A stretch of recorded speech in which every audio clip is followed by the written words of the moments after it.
Fala, meu povo querido! Para você que não me conhece, eu sou a professora Ariane Budke, professora de língua portuguesa aqui da casa do professor Marlos Campos, meus queridos. E hoje eu tenho a missão de conversar aqui um pouquinho com vocês, de falar um pouquinho sobre essa tal da banca FEPESE, meus queridos. Que eu devo dizer para vocês que é uma banca um bocado cascuda na parte de língua portuguesa. Eu já sabia disso, já havia avaliado isso, já havia caracterizado essa banca dessa maneira, mas hoje, depois das respostas de recurso, gente, que nós montamos para a prova, para algumas questões da prova da Prefeitura de Caçador, que foi uma das provas, né, mais recentes que a banca aplicou, eu tive a constatação de que classificar como cascuda a banca FEPESE é pouco, sabe? Ela merece alguns adjetivos mais agressivos. Sério, professora, você está assustando a minha pessoa. Gente, é a realidade. Eu preciso falar o que é real em relação a essa banca, tá? Então, como que eu montei essa aula de hoje aqui para vocês? Eu coloquei aqui nos slides, tá? Todas as questões que ela cobrou nas duas provas da Prefeitura de Caçador no último final de semana, se não me engano, nível médio e nível superior, para vocês terem uma noção de que conteúdos que ela aborda em questões. Enquanto eu for mostrando as questões, eu vou trabalhando com vocês outros aspectos que ela cobra também com frequência e que a prof analisou em outras provas. E depois eu vou voltar para essas perguntas aqui da prova de caçador, para algumas, e vou resolver com vocês para vocês irem entendendo como que vocês precisam raciocinar, tá? Professora, ela é uma banca que tem, por exemplo, uma listinha de conteúdos que ela mais gosta de cobrar. Tem como, prof, você montar um top 5, por exemplo, de conteúdos que eu devo revisar com certeza, eu não posso deixar passar nenhuma regra desse conteúdo, porque sim, esse conteúdo vai aparecer em prova? Não, gente. E dependendo da quantidade de questões, complica um pouquinho mais, porque ela é uma banca que cobra praticamente tudo de língua portuguesa. Ela faz lá a parte do conteúdo programático bem específico, assim, sabe? Tem muitos e muitos conteúdos lá. Ela coloca conteúdos que, inclusive, quase nunca são cobrados pelas outras bancas, que são mais conhecidas, e ela dá um jeito de abordar em questão. Beleza, vamos lá então confirmar tudo isso que a prof falou aqui com vocês logo no começo da nossa explicação, tá? Olha aqui para essa primeira prova. Primeira questão, ela cobrou gênero. Ela apresentou o texto e perguntou qual é o gênero a que pertence esse texto aí. Ele é classificado como que gênero textual. Na segunda, ela falou sobre o texto 1, é correto que se afirma em. Então, uma questão de compreensão textual, de conteúdo. Sobre o que foi apresentado ali de conteúdo, o que é correto aí nas alternativas. Então, a primeira, para resolver a primeira e a segunda, você precisa fazer a leitura do texto. Na questão de número 3, assinale a pergunta que tem resposta com base no texto 1. Então, mais uma vez, tem conteúdo, tem informação lá no texto que me permite responder qual tipo de pergunta que está aqui. Mais uma vez, uma questão de compreensão textual. Agora, na 4, ela já foi para a gramática já. Analise comigo aqui, que é uma prova com 10 questões, tá, gente? Então, nós temos 30%, porque depois ela não vai mencionar mais nada de conteúdo, tá? Do texto. É só gramática. Inclusive, são questões isoladas, tá? Você não precisa ficar voltando a partes do texto para resolver as questões de gramática dela. São questões que ela monta um enunciado novo ali e cobra a gramática. É gramática pela gramática mesmo que ela está cobrando aqui. Questão de número 4, ela já falou sobre flexão verbal. Então, está cobrando especificamente a capacidade de transformação do verbo conforme ele está conjugado em determinados tempos e modos e pessoas e números. Você precisa analisar ali se o ver está corretamente, se o fizer está corretamente apresentado, o trase, o propor, o submetê-la-ei, o vir se está correto, conjugado ali, se é essa forma mesmo, o dizerei se é isso, o ter se é isso ali naquele contexto, o quererá se é isso. Tá? Então, questão pura de gramática, verbo. Inclusive, vale muito a pena você estudar bastante verbo, porque ela tem muitas questões dessa forma aqui, cobrando principalmente os verbos que são irregulares, tá? Que no dia a dia nós não conjugamos da maneira que deve ser conjugado conforme a gramática da língua portuguesa. Questão de número 5 agora, gente. Na questão de número 5, ela disse assim: assinale a frase correta quanto à acentuação gráfica. Então, ela criou vários enunciados diferentes aqui em cada alternativa e quer saber em qual alternativa as palavras que devem receber acento estão acentuadas. Destaco para vocês, gente, que cada alternativa tem pelo menos umas 4 palavras que devem receber acento, por motivos diferentes. Então, aqui, preciso dominar basicamente todo o conteúdo de acentuação gráfica. Questão de número 6. Assinale a frase em que o termo está corretamente empregado. Daí você olha, cela, exceção, senso, a fim de, eminente, destrato, incipiente, mandado, coxo e expectativa. Está cobrando a parte de dúvidas ortográficas e parônimos e homônimos aqui. Então, parte de grafia correta das palavras. Essas palavras existem em língua portuguesa, mas elas têm outras palavras que têm grafia muito próxima e têm aplicações diferentes. Então, gramática pura. Na questão de número 7 dessa prova, ela voltou a cobrar acentuação. Só que agora perguntou em qual alternativa nós só temos palavras que estão destacadas ali, que são classificadas como oxítonas, que são aquelas que têm a última sílaba tônica. Então, bem específico de novo. E observe que nós também temos mais de uma palavra destacada em cada alternativa. Então, você precisava conferir e classificar bem, corretamente cada uma das palavras. Na 8, ela cobrou pontuação. Largou ali e perguntou qual é a frase que está correta quanto à pontuação. Daí você olha alternativas com vírgula, com ponto de interrogação, com ponto e vírgula, com o ponto final, ponto e vírgula mais uma vez, com vírgula. Então, está cobrando usos da vírgula, uso do ponto e vírgula, uso de ponto de interrogação e uso de ponto final. Bem complexa a questão também. Depois, questão de número 9. Assinale a frase na qual há um adjetivo com função de predicativo do objeto. Gente, adjetivo é uma classe gramatical e predicativo do objeto é uma função sintática. Então, você precisa dominar, saber identificar qual palavra do enunciado realmente é um adjetivo e depois determinar se isso é um predicativo do objeto ou não. Que predicativo do objeto é a característica do objeto que está dentro de um enunciado em que nós temos um verbo que pede um complemento, que no caso é o objeto. Depois eu vou resolver essa questão aqui com vocês vão perceber que tem como estabelecer uma linha aqui de raciocínio que facilita a vida. Mas quando você olha esse tipo de enunciado aqui, assusta pra caramba. E com isso, eu quero mostrar para vocês o seguinte, que é uma banca que cria questão para cobrar gramática pela gramática. Isso aqui não tem aplicação nenhuma na nossa realidade. No dia a dia, nas nossas comunicações, quem é que está preocupado em determinar se uma palavra recebe a classificação de predicativo do objeto direto ou não? Entende? É muito fora. Mas coloca. E nós estamos sujeitos a esse tipo de prova, né? Então, precisamos desenvolver essas habilidades. E na 10 desta prova, ela cobrou assim, ó. Só largou assim. Assinale a frase que está de acordo com as normas da língua padrão. Ela nem especificou que conteúdo é que você deve analisar ali, que aspecto que você deve analisar. Você tem que descobrir ali qual que é o erro que está em cada alternativa. Daí tem alternativa com erro de grafia, tem alternativa com erro de uso de onde e aonde, tem alternativa com erro de uso de pronome, com falta de preposição. Basicamente, é uma questão relacionada à regência. Só que quando você olha para o problema ali do verbo na letra B, que depois nós vamos resolver isso aqui também, você percebe que isso aqui já não é mais questão de regência, porque é questão de grafia da palavra, da forma deixa-se. Então, misturou aqui tudo. Você precisa ter uma bola de cristal. Isso de uma prova. Agora, na outra prova, colocou um texto também de extensão mediana, tal qual na outra. Primeiro, sobre o texto 1, é correto que se afirma em. Então, questão de compreensão textual. Questão 2 dessa prova. Analise a frase abaixo. As meninas deixaram aqui como 11 e 12, mas não é a mesma prova, tá? São duas provas diferentes.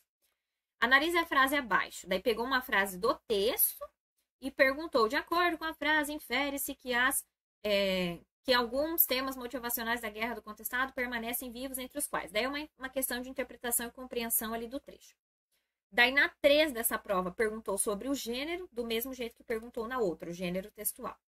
Na 4, ela já foi para o seguinte, ó.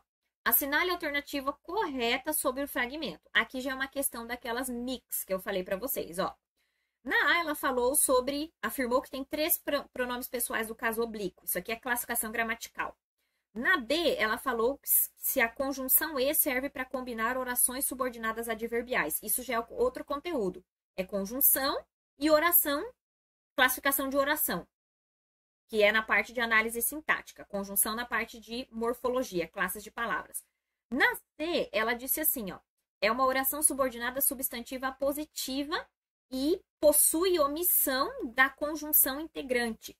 Em uma alternativa, ela conseguiu colocar classificação de oração, omissão aliseugma, que é uma figura de linguagem, e conjunção integrante que é classe gramatical, e em especial, classe gramatical da palavra que é uma palavra que possui múltiplas possibilidades de classificação em língua portuguesa. Então, uma alternativa tem 3 conteúdos diferentes. Olha só. E nós estamos falando de uma questão. D. Sintagma frasal, eclosão, blá, blá, blá, exerce a função de sujeito do verbo juntar. Daí classificação sintática, né? Sujeito da oração.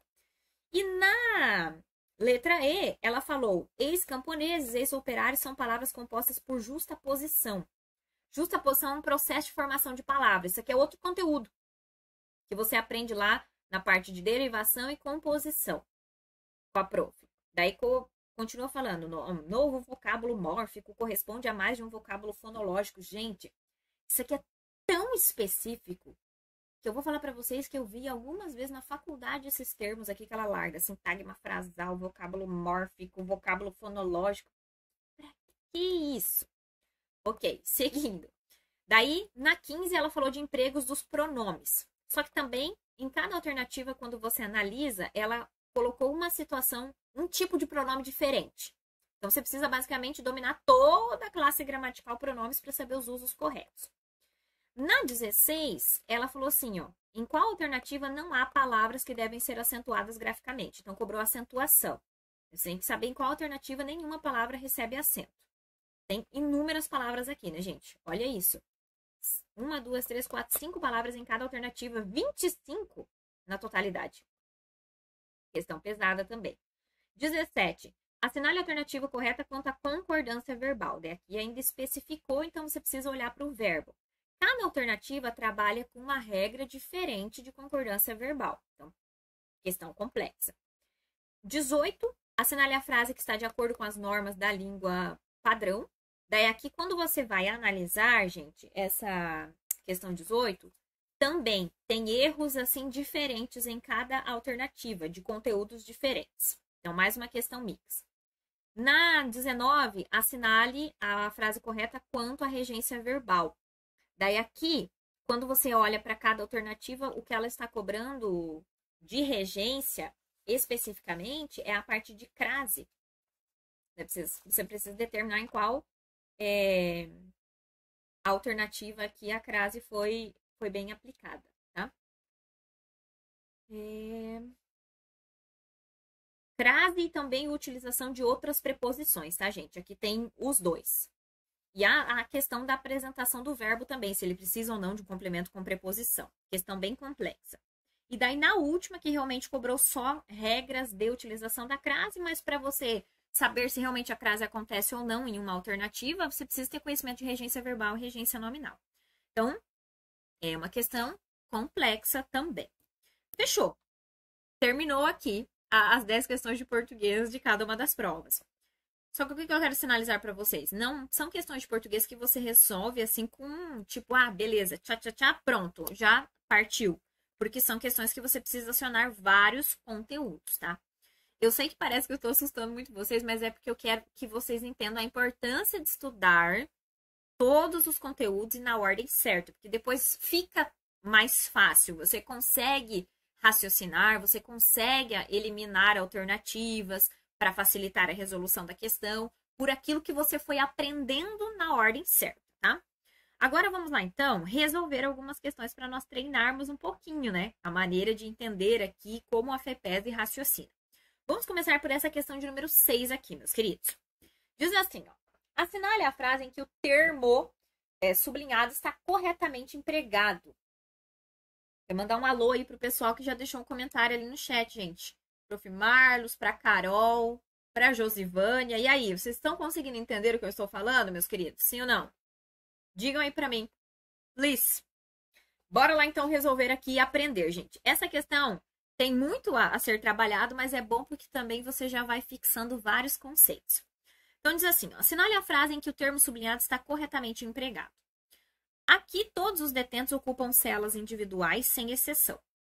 No último censo, o IBGE incluiu uma pergunta sobre autismo, a fim de que o governo possa desenvolver políticas públicas relacionadas ao problema. C. Em vista da perda eminente do imóvel, as partes entraram em acordo e fizeram um destrato do negócio. E, letra E, o prefeito e os vereadores têm um mandado temporário. E não é raro acontecer de eles serem incipientes no exercício de atividades públicas. E E, visto que ficou coxo devido a um incidente de trabalho, tem a expectativa de poder aposentar-se pelo INSS. E aí, professora, para mim parece que tá tudo certo. Eu sempre vi essas palavras escritas dessa maneira. E, prof, tem erro aí? Qual que é a alternativa correta? Bora lá então, gente. A alternativa correta aqui, em que as palavras foram empregadas corretamente nesse contexto, é a letra A. Tá? Letra A.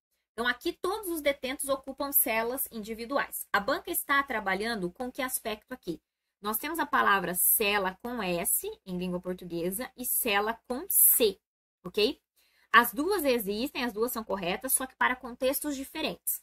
Quando é que eu uso cela com S, gente? Quando é a cela para o cavalo, entende? Para tipo um arreio, vamos pensar aqui, para cavalgar. Então, essa cela com S aqui é aquela que você utiliza para montar a cavalo. E o cela com C é para um compartimento para os prisioneiros, que foi o que foi usado aqui, ó. Aqui todos os detentos ocupam celas individuais.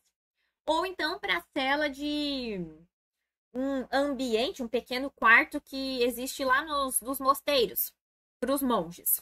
Então, aqui tá ok, certinho. E sem exceção, a palavra exceção se escreve dessa maneira realmente, tá? Com X, C e C cedilha. Então, tudo ok. Agora, vamos identificar os problemas das demais alternativas. No último censo, o IBGE inclui uma pergunta sobre autismo. Aqui está brincando com a grafia censo com S e censo com C inicial. Quais são as aplicações dessas duas palavras? Porque elas também existem em língua portuguesa. O censo, meus queridos, com SC, ele se refere a juízo. Capacidade da pessoa julgar. Uma pessoa que tem bom senso é uma pessoa sensata, ela é prudente, tá? O censo com S. E o censo com C aqui, ele vem da ideia de recenseamento, de pesquisa. Então, como está falando do censo do IBGE, é justamente essa pesquisa, esse levantamento que o IBGE fez. Então, a forma correta aqui é com C. No último censo, o IBGE inclui uma pergunta sobre autismo. Daí o afim, prof, qual é o problema? Em língua portuguesa existe o afim de separado e existe o afim junto. As duas formas existem, as duas formas são corretas, mais uma vez, para contextos diferentes. O afim de separado você utiliza quando a expressão no contexto tem o sentido de finalidade. E o afim tudo junto você utiliza quando ela tem o valor de afinidade. É um parente afim, ou então é um parente afim com uma questão de laço sanguíneo, tá? Então, tinham ideias afins, tudo junto, porque eles tinham ideias semelhantes. Ideias em que há afinidade, em que há semelhança. E era um parente afim porque eles estão ligados ali pelo sangue. Observe que nesse contexto, não é o afim com a ideia de afinidade, mas é sim com a noção de finalidade, de objetivo de se fazer algo, né? Inclui uma pergunta sobre autismo a fim de que o governo possa desenvolver políticas públicas, ou seja, colocou uma pergunta sobre autismo para que o governo possa desenvolver políticas públicas relacionadas ao problema. Então, a forma correta aqui é o a fim de. Se você consegue colocar no lugar o para que e mantém o sentido, é o a fim de separado. A fim de. Então, morreu aqui a nossa letra B. Na C, em vista da perda eminente do imóvel. Nós temos em língua portuguesa eminente e temos também o iminente. Mudou aqui de E para I. Quais são as aplicações dessas palavras aqui, gente? O eminente. Eminente é aquele que se situa em um lugar elevado. É aquele que tem um destaque em relação aos demais. E o iminente é o que acontece em relação ao edital de vocês, porque o edital de vocês é um edital iminente. Por quê? Porque ele está prestes a ser publicado, ele está prestes, nós estamos prestes a conhecer esse edital, a saber o que é que será cobrado. Então, o iminente, gente, iminente, guarde lá, é aquilo que está prestes a acontecer. Observe, em vista da perda eminente do imóvel, é uma perda que é elevada, que tem destaque, gente? Não, é uma perda que está próxima de acontecer. Então, eu devo dizer iminente do imóvel. Iminente aqui é a forma correta, porque está prestes a acontecer. As partes entraram em acordo e fizeram, um destrato do negócio. Essa palavra também é interessante, gente, porque existe destrato em língua portuguesa e existe distrato. No caso aqui, a forma correta é distrato. Por quê? Porque essas pessoas, ó, as partes em acordo. Então, nós estamos falando do ambiente jurídico aqui. Ou seja, havia um acordo, havia um contrato, e como ia acontecer a questão da perda desse imóvel aí, as partes que entraram em um acordo decidiram que iam desfazer o negócio. Então, quando é para a ação de desfazer aqui, a ação de distratar, ou seja, as partes que estavam em acordo vão desfazer essa ligação, então eu digo que é distrato. Distrato. E agora, no destrato, gente, é o que, prof? Destrato, gente, é forma conjugada do verbo destratar. Destratar quando você insulta alguém. Quando você é grosseiro com alguém. Daí, na conjugação, fica eu destrato. Ok? Então, nesse caso aqui é dis, porque nós estamos falando do aspecto de um contrato ali. Ok, letra D. O prefeito e os vereadores têm um mandado temporário. Aqui também nós temos a forma mandado e nós temos a forma mandato.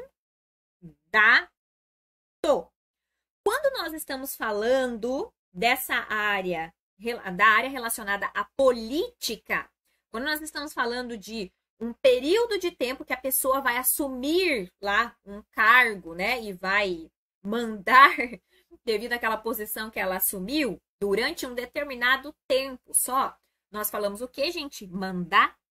Então, pensa lá, tempo, período, mandato. Então, o prefeito e os vereadores têm um mandato temporário. E o mandado, gente, o mandado é quando é a questão do documento, né? Uma ordem, um despacho relacionado aí a eles têm um mandado de busca e apreensão, por exemplo. Então, aqui não é o mandado que estava.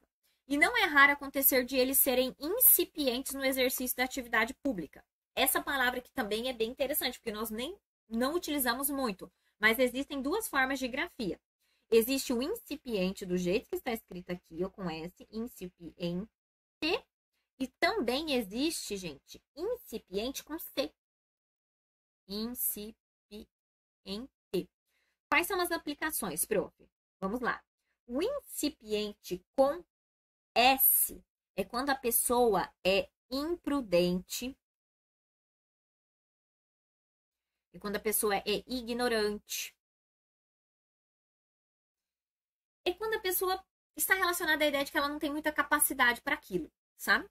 E o incipiente com C, ele está relacionado a algo que é iniciante. Que acabou de começar, sabe? Bom, beleza, aqui na questão, ó, prefeito e os vereadores têm um mandato temporário e não é raro acontecer de eles serem incipientes no exercício de atividades públicas. No caso aqui, eu acredito que a questão realmente quer dizer que eles não têm o conhecimento suficiente, né? Ó, não é raro acontecer de eles serem imprudentes no exercício porque eles ignoram, eles não sabem realmente tudo o que precisam saber para executar, para assumir aquela função. Então, aqui eu acho que realmente eles desejavam dizer essa parte da falta de conhecimento e não daquilo que é iniciante, daquilo que é inaugural, daquilo que acabou de começar. E agora a letra E. Visto que ficou coxo devido a um acidente de trabalho, tem expectativa de poder aposentar-se pelo INSS. Aqui também, gente, nós temos a forma coxo com X e coxo com CH. Eu tenho isso aqui, gente. Ó, nós temos isso aqui, ó, coxo com X e coxo com CH em português. As duas formas existem, mais uma vez com aplicações diferentes. Quando eu tenho coxo com X, é aquele que cocheia. Então, é aquele que ficou manco, é aquele que tem alguma dificuldade, alguma deficiência para andar. E é o que eles querem dizer aqui, ó. Visto que ficou coxo devido a um acidente de trabalho. Então, ele se machucou, teve uma lesão, então ele ficou manco depois desse acidente de trabalho. Então, aqui a forma é com X que eles querem utilizar. Prof, esse coxo com CH. Se você tem familiares aí que tem algum sítio, né? Ou conviveu em algum momento da sua vida aí pela zona rural, você vai lembrar que seu tio, sua tia, seu avô, sua avó, que era dono lá do sítio, falava que tinha que colocar comida no coxo dos animais.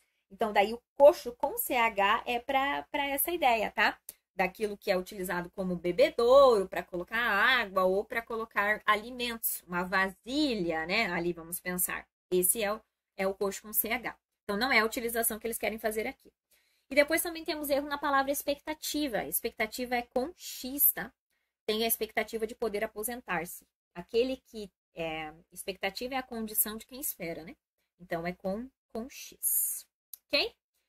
Matamos aqui, então, essa questão da FEPESE. Questão complexa, né, gente? Letra A aqui, o nosso gabarito. Fechou. Agora, vamos lá para mais uma aqui. Quero resolver com vocês essa de pontuação.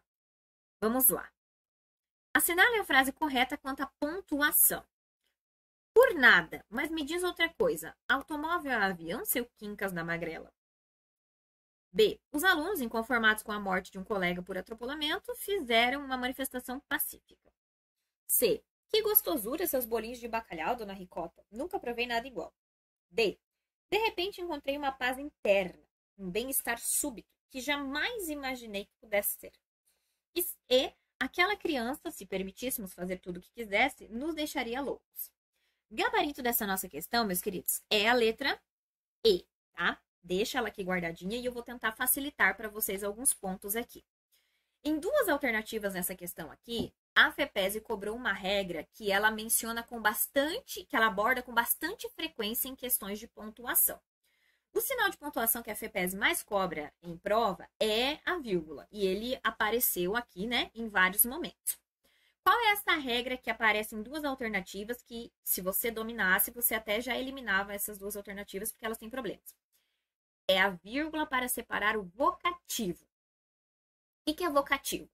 Vocativo é uma função sintática que se manifesta como uma palavra, uma expressão que você utiliza como forma de chamamento. Nas nossas comunicações diárias, nós temos várias expressões que se manifestam como vocativo, só que nós nem percebemos porque não sabemos qual é essa classificação, né? Então, quando você diz assim, ó, vamos pensar que você está fazendo uma atividade e você precisa chamar o seu filho para ajudar. Aí você diz assim, vamos pensar que o nome do seu filho é João Pedro. João Pedro, vem aqui. João Pedro, que é o nome do seu filho, ele se manifesta como vocativo, porque foi a forma de chamamento que você utilizou para se dirigir a um determinado ser. Até mesmo quando você se comunica ali com o seu pet, quando você fala o nome do seu pet, também é um vocativo, quando você chama a atenção dele. Luna, senta. Então, falando, Luna, senta. Luna é o vocativo. Então, na sequência desse vocativo, eu tenho que sempre fazer o quê? Colocar vírgula. Independentemente da posição em que ele apareça. Vamos pensar que agora eu faço assim, vem aqui, Luna. Ou vem aqui, senta, Luna. Ou vem aqui, João Pedro. Ou agora o vocativo, a forma do chamamento, apareceu no final do enunciado, né? O que eu tenho que fazer? Colocar a vírgula antes dele aparecer. Então, vem aqui, vírgula, João Pedro. Senta, vírgula, Luna. Porque Luna e João Pedro são as formas de chamamento. Até quando você se dirige ao seu amado, à sua amada, tipo, amor, vem aqui. O amor é o vocativo, é a forma de chamamento. Então, amor, vírgula, vem aqui. Até tem um meme na internet, gente, que eu já vi várias vezes no Instagram. Que é assim, ó, o rapaz que dá a impressão que ele é o marido, né? Da mulher ali, da situação, ele está segurando um bebê. E o bebê, nas duas situações, está vomitando. Daí, a frase é assim, ó. ele diz, segurando o bebê assim, e ela está mais ao fundo. Ele diz, segurando o bebê assim, ele está vomitando amor. Ele diz dessa maneira, ele está vomitando amor. Daí, em cada quadrinho, que é a mesma cena, o bebê, eu sei que é nojento, mas é interessante porque você fixa daí essa questão do vocativo. Em cada quadrinho, o bebê, da boquinha do bebê, sai um vômito de um jeito diferente. Em uma, o vômito é rosa, cheio de coração. E no outro, o vômito realmente é algo nojento, é verde, assim, sabe? Aquele jato. Por que aconteceu isso? Quando ele diz no primeiro, ele está vomitando amor, sem vírgula, ele está vomitando amor, você pergunta quem está vomitando e o que está vomitando. Se não tem vírgula, então quem está vomitando? O bebê, ele, né? Ele está vomitando. E o que ele vomita? Amor. Então, por isso que saem corações da boca dele. Porque daí o amor é o objeto direto do verbo vomitar. Porque quem vomita, vomita algo. É o complemento, é a resposta da segunda pergunta. Entende? Por isso que quando ele joga assim, ó, ele está vomitando amor sem vírgula, não tem vírgula separando o verbo do amor. Então, o amor ali é o complemento do verbo vomitar. Existe uma regra que diz que a vírgula não pode aparecer entre o verbo e o seu complemento, né? Beleza, então ali o verbo se manifestou como um verbo transitivo direto. Você pergunta quem vomita e o que vomita. Nesse caso, como não tem vírgula, ele vomita amor. Por isso que sai rosa e com corações. Agora, no de baixo, o que eles fizeram na apresentação da fala? Ele está vomitando, vírgula, amor. Como o rapaz está esticando o bebê assim, né? Dá a impressão que ele está entregando o bebê para a mulher. Tipo, pelo amor de Deus, me ajuda aqui porque ele está vomitando. E amor é a forma que ele utiliza para se dirigir à mulher. Então, nessa situação, como apareceu a vírgula ali, o amor não é mais agora o complemento do verbo vomitar. O verbo vomitar ele só está fazendo uma declaração. Ele está vomitando. O verbo está ali como intransitivo. Você só pergunta quem é que está praticando a ação de vomitar. E o amor é o vocativo. É como se ele estivesse falando assim, amor, me ajuda aqui. Ele está vomitando, o bebê está vomitando. Por isso a importância da pontuação, gente. Porque observe, a ausência e a presença alterou totalmente o significado do enunciado. Isso é bem importante. E isso acontece aqui nessa questão de número 8, ó. Por nada. Mas me diz outra coisa. Automóvel é avião, seu Quincas da Magrela? Observe, ele está perguntando. E como é que ele está perguntando? Ele está perguntando para uma pessoa em específico. E ele se dirige a essa pessoa aqui. É como se ele dissesse, seu Quincas da Magrela, automóvel é avião? Então, aqui deve aparecer a vírgula antes, porque o seu Quincas da Magrela é o vocativo. É como se você fizesse assim, ó, professora. Professora, qual é o erro dessa questão? Professora, como eu identifico que é um vocativo? Então, professor aqui é o vocativo, vírgula. Como eu identifico o que é um vocativo? Professora. Então, tem que aparecer a vírgula. Então, aqui já era um ponto que ajudaria você a resolver. E essa questão do vocativo aparece também na letra, cadê? C. Olha lá, ó. Que gostosura seus bolinhos de bacalhau, dona Ricota. Nunca provei nada igual. Observe, eles estão elogiando os bolinhos de bacalhau que a dona Ricota fez e eles estão conversando. Há uma comunicação com a dona Ricota ali. Então, dona Ricota funciona como um vocativo aqui. É como se ele falasse assim, dona Ricota, que gostosura esses bolinhos de bacalhau. Ou então, nessa posição ali no final. Que gostosura seus bolinhos de bacalhau, dona Ricota. Até mesmo poderia aparecer no meio, sabia, gente? Tipo assim, ó. Que gostosura, vírgula, dona Ricota, vírgula, seus bolinhos de bacalhau. Que o vocativo é um termo que ele se movimenta dentro da oração. Só que toda vez que ele se movimenta, a vírgula precisa aparecer para isolá-lo. Então, aqui deveria ficar assim, que gostosura seus bolinhos de bacalhau, dona Ricota. Aqui até colocaria um ponto de exclamação, né? Porque é uma expressão de sentimento, de emoção aqui em relação aos bolinhos. Daí, nunca provei nada igual. Ponto. Então, morreu a letra C aqui, ó. Guardou? O vocativo precisa aparecer separado por vírgula. Agora, quais são os problemas das outras alternativas? Os alunos, inconformados com a morte de um colega por atropelamento, fizeram uma manifestação pacífica. Aqui o nosso problema é desse ponto e vírgula aqui que ficou usado incorretamente e separa a relação do sujeito predicado.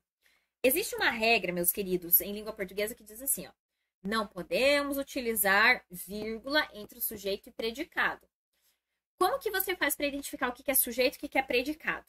Sujeito é aquele que pratica ação ou aquele sobre o qual se faz uma declaração. E predicado é tudo que é falado sobre o sujeito. Para identificar o sujeito, você sempre identifica o verbo primeiro. Então, vamos pegar o exemplo. A professora Ariane preparou o bolo de chocolate. Qual é o verbo de a professora Ariane preparou o bolo de chocolate? Preparou. Daí eu pergunto, quem preparou? A professora Ariane. Então, a professora Ariane é o sujeito que praticou a ação de preparar. Entende? Nesse caso. Daí, o que foi falado sobre mim? Que eu preparei o bolo de chocolate. Então, a professora Ariane é o sujeito e preparou o bolo de chocolate é o predicado. É tudo que foi falado sobre a professora Ariane. Isso quando o sujeito pratica ação, né? Agora, a prof diz também que pode ser realizada uma declaração sobre o sujeito. Eu posso fazer uma inversão aqui, uma reorganização nesse enunciado e dizer assim, ó. O bolo de chocolate foi preparado pela professora Ariane. Não posso dizer? Posso. Daí agora eu identifico de novo o verbo, foi preparado. Daí eu pergunto, o que foi preparado? O bolo de chocolate. O bolo de chocolate, daí o que eu falei sobre esse bolo? Que ele foi preparado pela professora Ariane. Nessa situação, o que eu tenho agora? Eu tenho um sujeito que não praticou a ação, porque o bolo não preparou, o bolo foi preparado. Então, nesse caso, eu realizei uma declaração sobre o sujeito. Por isso que a definição de sujeito tem essas duas partes, essas duas características. Porque pode ser um que pratica ação ou um sobre o qual se faz uma declaração. Professora, mas e pela professora Ariane ali, você continuou praticando a ação de preparar, isso não é o sujeito? Não, porque em língua portuguesa existe uma regra que o sujeito não pode aparecer preposicionado. E se você observar, ficou assim, ó, pela professora Ariane. Em pela, nós temos a presença da preposição por. Então, sim, eu continuo praticando a ação, só que agora, como tem preposição antes, a gramática vai dar uma classificação que é diferente, que é a tal de agente da passiva. Que não vem ao caso agora, só quero que você fixe ali que sujeito é aquele que pratica ação ou aquele sobre o qual se faz a declaração.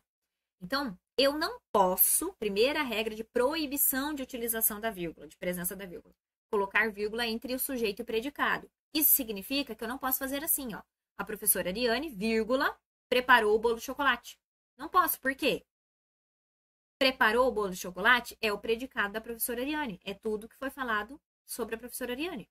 A mesma coisa, o bolo de chocolate, vírgula, foi preparado pela professora Ariane. Não. Bolo ali não é o vocativo. Bolo é o sujeito do foi preparado. Então, não tem como colocar a vírgula ali entre esses elementos. A mesma coisa quando você insere uma palavra. Vamos pensar que você, no meio dessa estrutura, coloca ontem. A professora Ariane ontem preparou o bolo de chocolate. Ou o bolo de chocolate ontem foi preparado pela professora Ariane. Pode fazer isso? Inserir esse termo? Pode. Agora, o que eu não posso fazer? Pegar e fazer assim, ó. A professora Ariane ontem, vírgula, preparou o bolo de chocolate. Ou ainda, a professora Ariane, vírgula, ontem preparou o bolo de chocolate. Se eu deixo só uma vírgula ali, entre esse termo hoje, o que vai acontecer? Essa vírgula vai estar separando o sujeito do predicado. Então, ou eu deixo o ontem entre vírgulas, ou eu deixo sem nada aqui nesse caso, que pode, né? Porque é um adjunto adverbial pequeno de tempo. A mesma coisa no bolo, o bolo de chocolate ontem, vírgula, foi preparado. É a mesma situação, se eu deixo só uma vírgula ali, vai separar a relação sujeito-predicado. Ok.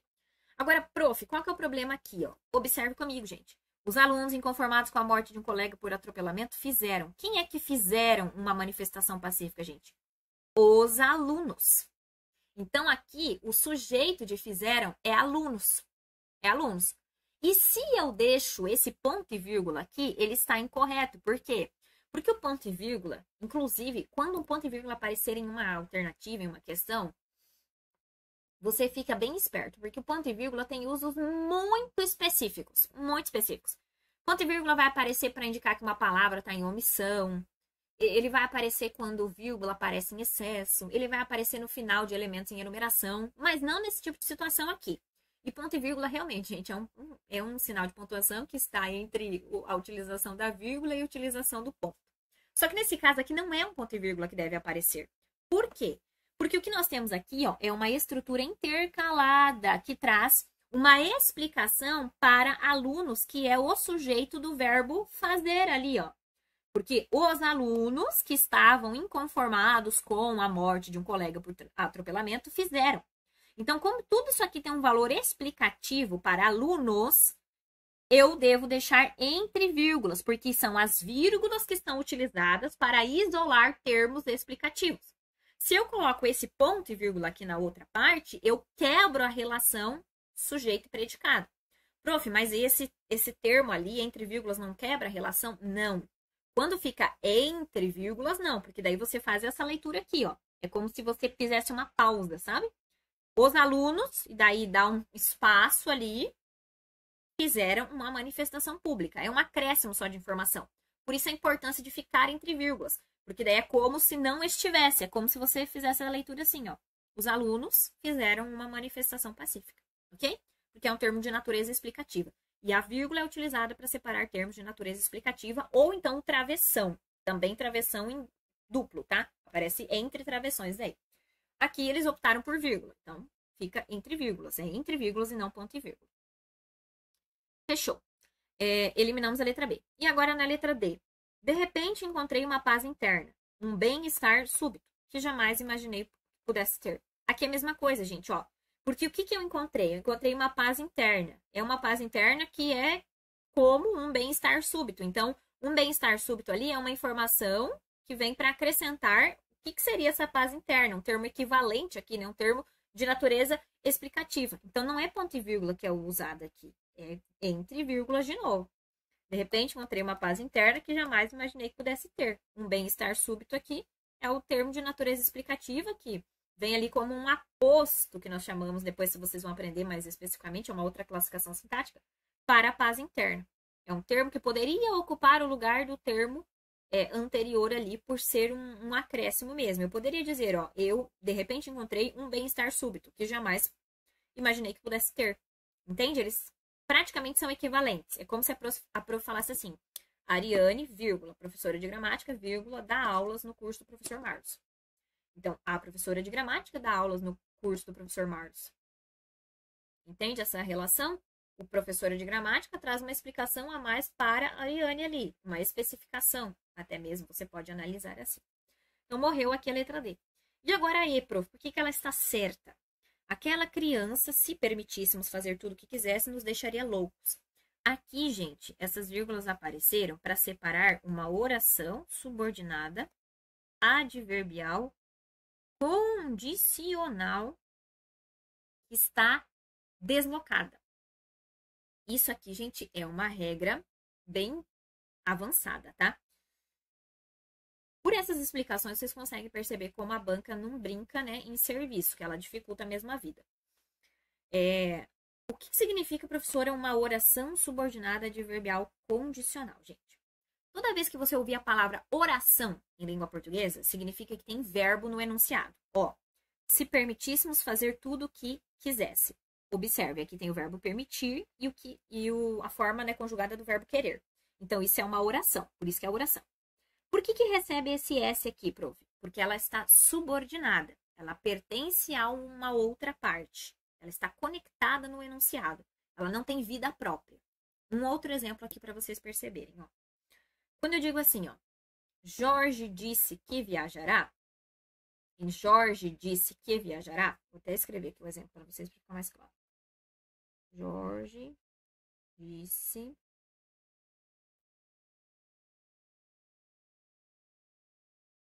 que viajará. Nós temos aqui duas orações, ó. Jorge disse, uma oração com o verbo dizer, e que viajará, outra oração com o verbo viajar. Quem conecta as duas orações aqui é o que. Funciona como uma conjunção. Conjunção, uma das funções das conjunções é justamente unir orações. Então, aqui eu tenho uma oração e aqui eu tenho outra oração. Observe, se eu parar a minha leitura aqui, gente, em Jorge disse, você vai me perguntar o quê? Jorge disse o quê, professora? Não é verdade? Porque quem diz algo, diz alguma coisa. Então, isso significa que eu tenho, sim, duas orações aqui, e que essa segunda é uma oração que está subordinada à primeira. Por quê? Ela completa o sentido da primeira, e ela só apareceu porque a primeira exigiu. E não tem como eu deixar solto aqui que viajará. Você vai me perguntar, mas que viajará de onde? Tirou isso daí de que lugar? Opa!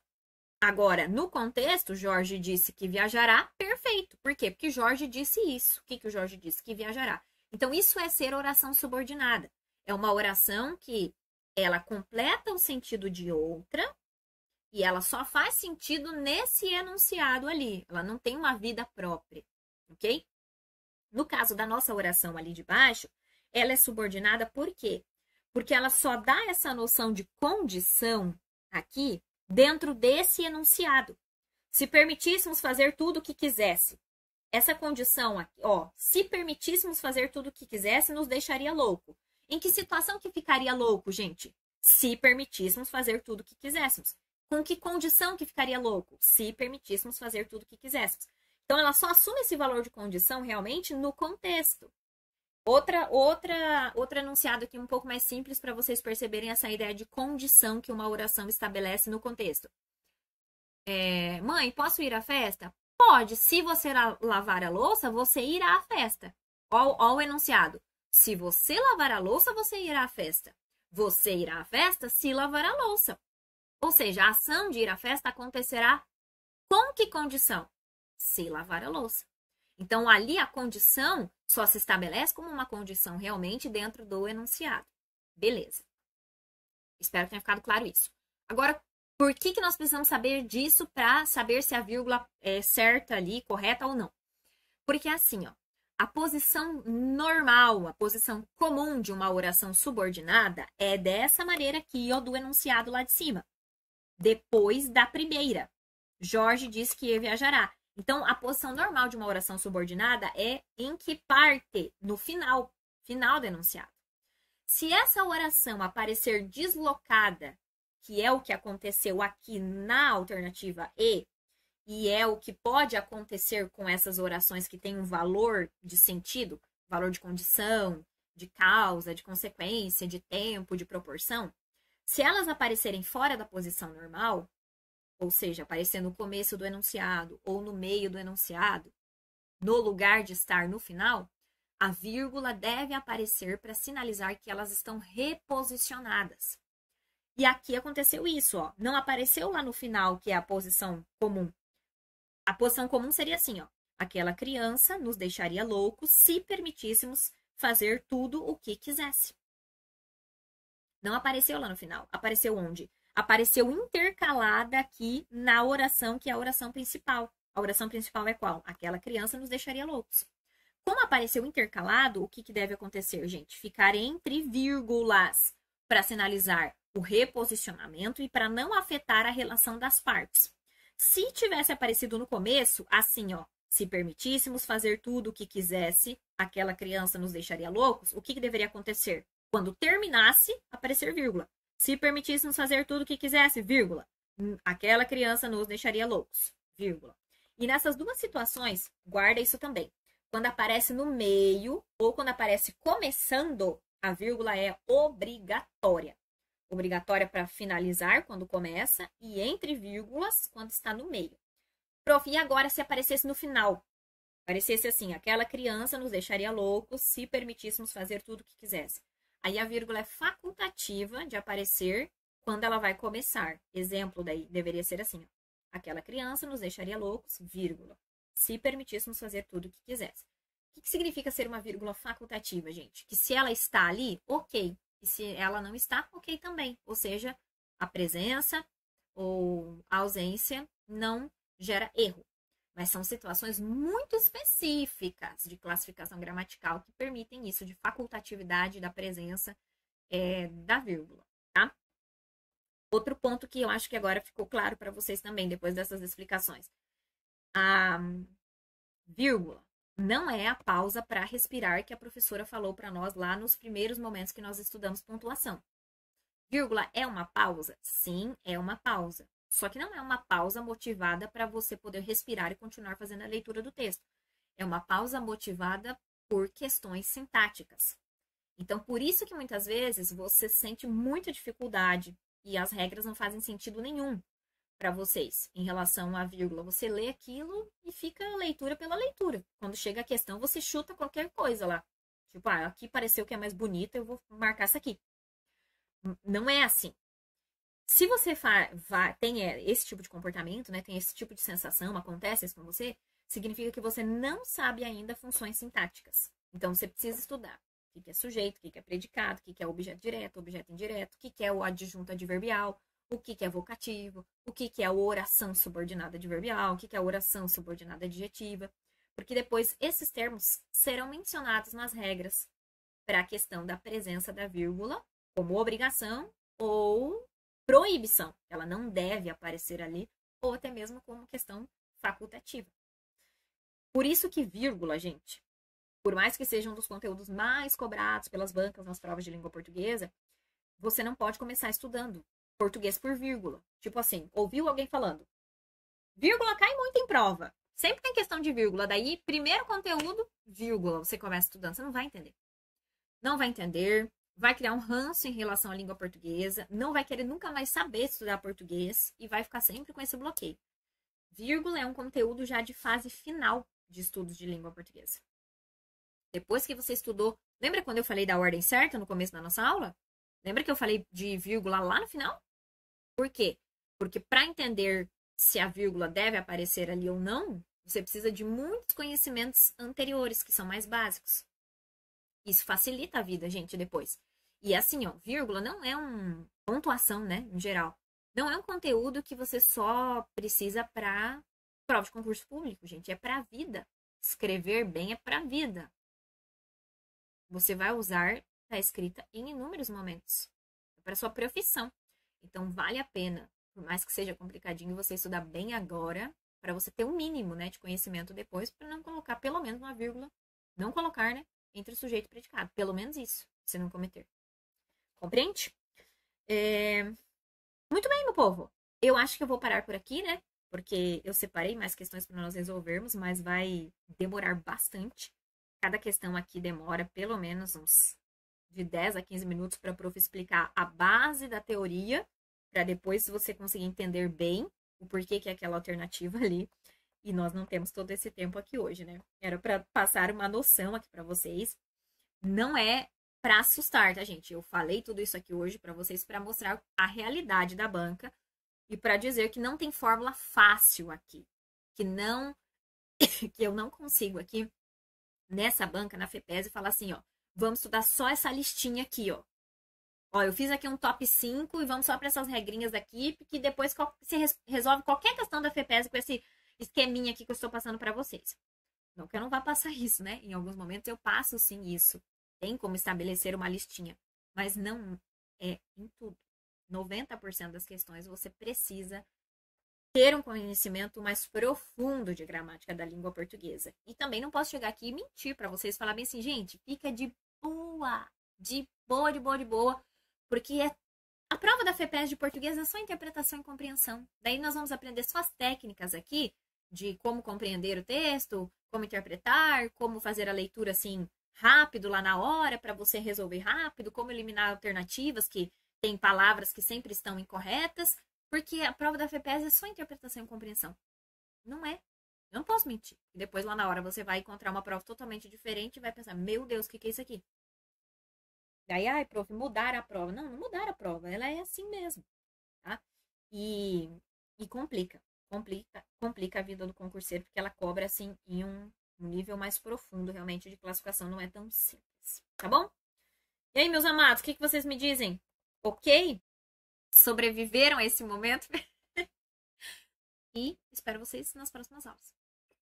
Beijos e até!